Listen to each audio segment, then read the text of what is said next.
Amakuru bataramyi banjye, nizere ko nanone mumeze neza n'abatameze neza kandi mwihangane, ntago muri ubu buzima ibintu bihora bimeze neza. Uyu munsi biba bimeze neza, ejo ntibimere neza. So abatameze neza rero mukomere mwihangane, icyo tubifuriza ni ukumera neza. Yes guys, nanone rero ni wa mutaramyi wanyu Martin Baributsa, bambahaye ndamukanyo. Nizere ko tugiye kugira nanone ikiganiro cyiza nk'uko bisanzwe. Nshuti bavandimwe, rero uyu munsi nashatse kubaganiriza ku kintu kijyanye na green card interview, ariko ndashaka kubaganiriza cyane kuri resulta cyangwa se icyo umuntu ukoze interview ya green card ahabwa. Ahabwa rero ibisubizo bitatu, niko nabivuga. Umuntu yakoze interview ya green card ahabwa ibisubizo navuga bitatu. Ibyo bisubizo, icya mbere ni ukwemererwa visa cyangwa se visa approved. Icya kabiri ni pending cyangwa se mu kinyarwanda navuga yuko visa ntago aba yihawe bitewe n'ibintu runaka ashobora kuba atujuje. Icya gatatu ni visa refusal cyangwa se denial, kudahabwa nyine visa bitewe n'impamvu runaka. Nahera rero kuri visa approved. Visa approved biba bivuze yuko nyine baguhaye visa cyangwa se wemerewe visa yo kuza muri Leta Zunze Ubumwe za Amerika. Baguha rwose ibaruwa cyangwa se iletere yanditseho ngo congratulations, ngo your visa is approved. Ari nacyo kintu navuga cyangwa se ari nacyo gisubizo navuga gishimisha abantu. Nifuriza mwe mwese muri iyi process ko mwese mwazabona rwose visa approved. Ariko wenda ntarakomeza kuri ibi bintu guys, nababwira yuko ibintu byose ubu bifite mu maboko yawe. Kubona visa cyangwa se kutayibona, cyangwa se guhabwa pending, baguha pending paper bakagushyiriraho ibintu nyine ubura runaka. Ikintu cya mbere muzirinda muri interview ya green card, ntabwo ari interview rwose igoye, ni interview yoroshye cyane, ariko nababwira ngo muzirinde ikintu bita kubeshya. Guys, ikintu bita kubeshya muri interview nicyo kintu cya mbere kibuza abantu kubona amaviza. Ikintu cya kabiri ni bino bintu mwirirwa mupostinga ku social media, cyane cyane abantu bapostinga ibintu by'amafoto y'urukozasoni cyangwa se amavideo y'urukozasoni, n'ibindi bintu bya harasimenti. Ushaka gupostinga ibintu bibangamira like nk'igitsina gore cyangwa se abantu runaka, nimba ari abatinganyi cyangwa se abana bahuje ibitsina. Ibyo bintu byose ntabwo ahangaha muri Leta Zunze Ubumwe za Amerika byemewe ko umuntu ashobora gukora ikintu cyo guhohotera undi muntu cyangwa se iki. Ibyo byose rero barabicekinga. Iyo baramutse basanze hari ibyo wakoze rwose biragukurikirana, ndetse bikaba byanatuma udahabwa visa. Ikindi ni ugukoresha impapuro mpimbano ahangaha nababwira yuko impapuro mpimbano zo rwose ribi biri aho hafi no gufungwa ahangaha bizamo. Nababwira yuko mwajya mukoresha amakuru nyayo y'ukuri, mugakoresha impapuro nyazo zanyu, mwaba mutanazifite kandi mukagenda mukidefanda kuzo mufite, babemerera bakabemerera, batabemerera nyine ntibabemerere. Ubwo ni uko nguko byaba byagenze nyine, ariko ibintu byo kubeshya ntabwo ari byiza guys, cyangwa se gukoresha dokima z'impimbano. Ikindi kintu gituma abantu babura amaviza ni ikintu cyo kutita ku bintu. Ugasanga umuntu ni umunsi wo kujya muri interview arakererewe, ahangaha rwose uba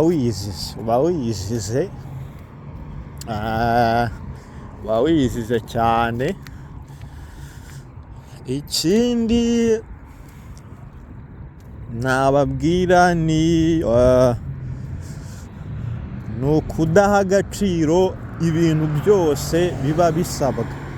Nimba warasabwe kuzana wenda muri interview ibintu ABCD, ugasanga hari ibyo uvuze ngo apunga ibi ngibi, ngo nta kintu ngo bivuze gikomeye cyane, ushobora ngo kuba wabitajyana cyangwa ntubijyane. You see, ibyo bintu byose bishobora gutuma ubura viza. Ibintu bya negligence buriya mu buzima ni bibi cyane, mujye mwirinda negligence, ntabwo ari nziza mu buzima. Negligence ni mbi cyane guys. So nari nyisobanura rero ku bisubizo bitangwa muri interview ya green card. Nari maze kubabwira icyambere kijyanye no ko wabonye viza yawe yabaye approved, ni byiza, ni nabyo mbifuriza. Igisubizo cya kabiri nari ngezeho ni pending. Donc viza yawe irapendinze cyangwa case yawe iri pending, ubonye pending case. So guys, ahangaha iyo ubonye pending case bagutuma nyine ibintu runaka ubura, ariko ni ikintu kibi cyane kuko akenshi usanga bakubwira yuko nyuma yo kubona ibyo bintu utazanye cyangwa se izo dokima runaka, uzongera ugasaba indi appointment. Kuko muri ambasade z'Abanyamerika hafi ku isi hose, abantu nyine abakozi bakoramo baba bifitiye akazi kenshi. You see, ntabwo babona umwanya wo guhora bakora kuri case yawe. So icyo gihe rero iyo usabye indi appointment, hari igihe birangira haciye n'igihe kinini cyane, ugasanga baguhaye appointment wenda ya kera, bigahurirana n'uko viza zose za zindi 55,000 ziba zemewe gutanga zitanzwe, wowe ya appointment yawe utayigeze. So icyo gihe rero birangira nyine nta viza ubonye. So ntago rero rwose nakwifuza ko iki kintu hari umuntu cyazabaho. Ngiye mfata nk'ikintu cya negligence, ikintu kiba kimeze nka negligence kabisa. Nababwira ngo muzitegure neza, mu bintu bibe biri kuri gahunda, ku buryo buri kantu kose guys bazagusaba uzaba ugafite. Sibyo? Kugira ngo mu biganiro nagiye nkora byinshi bitandukanye, nagiye mbasobanurira ibintu byose bisabwa. Na n'ubu ndacyakora ibindi biganiro, ndetse ushobora no kuba hari ibintu udasobanukiwe neza guys, ufite uburenganzira bwo kunyandikira. Abanyamerika batwara nk'abasazi, ngira ngo murabibona. Yes, so icyo kintu cyose waba ufite cy'ikibazo wakimbaza, nagusubiza, nta kintu bitwaye. Aho kugira ngo uzagire gutya usange ubuze viza kubera ibintu bisa nkaho ari negligence. Ikindi rero result ushobora kubona cyangwa se igisubizo ni visa refusal cyangwa se visa denial, which is very very bad. Nta muntu nakwifuriza iki gisubizo cy'uko yimwe visa. Gusa ahangaha abantu bimwa visa akenshi biterwa no kubeshya. Ikintu bita kubeshya, inshuti bavandimwe, abanyamerika especially muri ambasade y'abanyamerika, akantu kose ushobora kubeshya uri muri interview, niyo kaba ari akantu wowe bita ko ari gatoya, gashobora kuba kakubera imbarutso yo kwimwa visa. Ahangaha abantu n'iki bajya babeshya. Ahangaha ushobora kubeshya wenda ukaza wenda warakoze application ufite umudamu ntumushyireho, wamujya muri interview ukamutwara, aho ngaha direct rwose bahita bakwima visa kuko uba warabeshye kandi nta mpamvu yatumye ubeshya. Hari igihe abantu babikora wenda ari uko yagiye wenda nk'ahantu bakorera application, akavuga ati se madamu ko tutari kumwe ntahita mbona ifoto ye, ati pfa gukora, ugasanga ubaye selected nyamara umudamu utaramushizeho, cyangwa se umwana akavuga ati umwana ari ku ishuri, njyewe ntago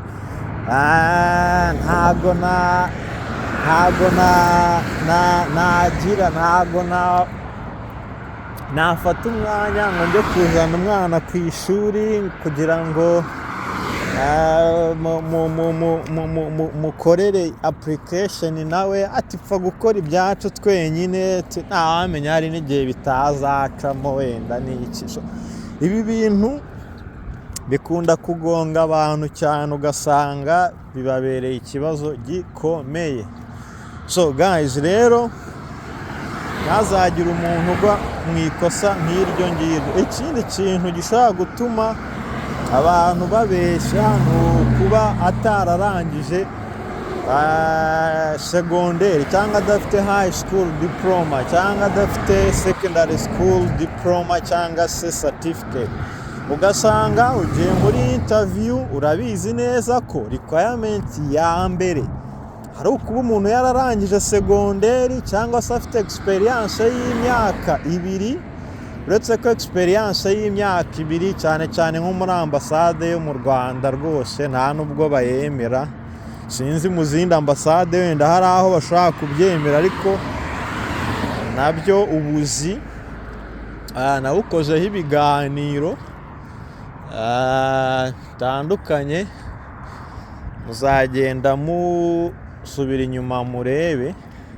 Ariko nimba inshuti muvandimwe warakoze application ya green card ntube selected, ukabona ukabona ubaye selected ariko utarize high school cyangwa se udafite diplome ya segonderi, mu gihugu urimo bivugwa yuko batajya bapfa gutanga visa, nakugira inama yuko rwose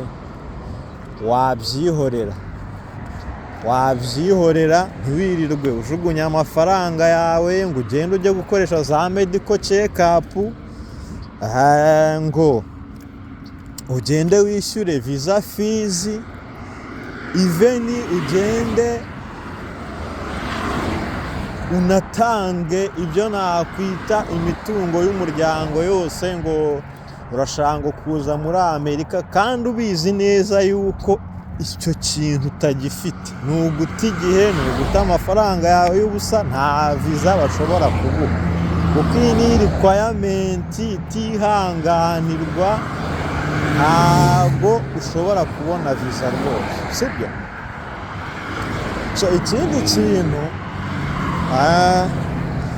hari ukuntu ushobora kujya muri interview, bijya bibaho rwose cyane, ugasanga amafaranga wenda watwaye ahagije, nimba ari amafaranga wagombaga kwishyura, wageramo aho wishyurira ugasanga wenda wajyanye amafaranga kashi, gusanga inote zimwe wenda zirashaje, sibyo?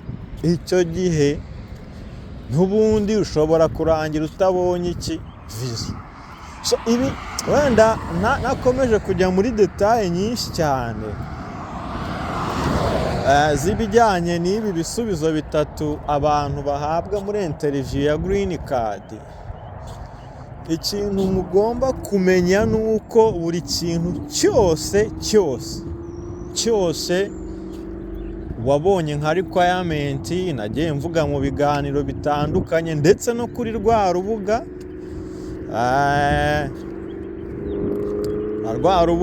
rwa KCC ushobora kujyaho ukareba requirement ziba ziriho rwose, utagira isobanukirwa wenda ukaba wambaza, ariko ibintu nababwira muzitondera ni ibintu byo kubeshya, ni ibintu byo gukoresha impapuro mpimbano, ni ibintu byo kuba hari ikintu gikenewe cyane mu bituma umuntu ahabwa viza udafite, wowe ukapfa kuvuga ngo reka mbijyemo.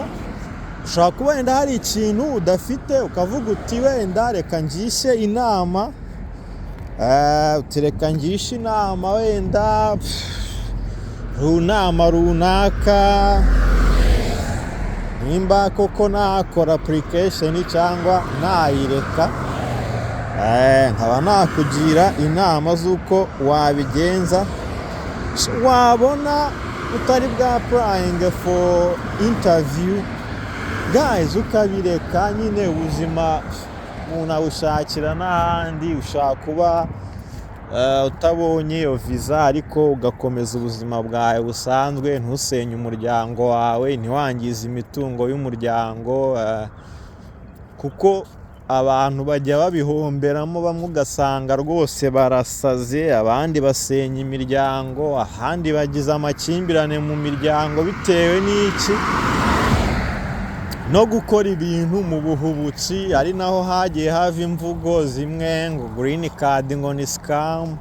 Ntago green card ari scam guys, ni ibintu biri real kuko twese twagiye tuzigenderaho. Hari ubuhamya bw'abantu benshi ushobora kubona babonye green card visa, ariko hari n'abagiye bazibura nyine ugasanga baspendinzemo ubushobozi bwinshi, atari uko ari scam ahubwo ari ukubera ko bagiye bakora nyine ibintu batafitiye amakuru cyangwa se bahubukiye batabanje kwitonda cyangwa ngo bagishe inama. Nicyo uruganiriro rero rwaziye guys. Mutumwe burya abanyarwanda nibo bavuga ngo wigira inama yo gusara, tujye tugirana inama tuganire. Uruganiro nicyo ruvuze. So byari ikiganiro rero nagira ngo mbabwire ku bisubizo bitatu abantu babona muri interview. Reka mbareke guys, mwizere ko twagiranye ibihe byiza. Taye narindi mu gasiporo, mwizere ko uzagumana no mu bindi biganiro. Ciao ciao.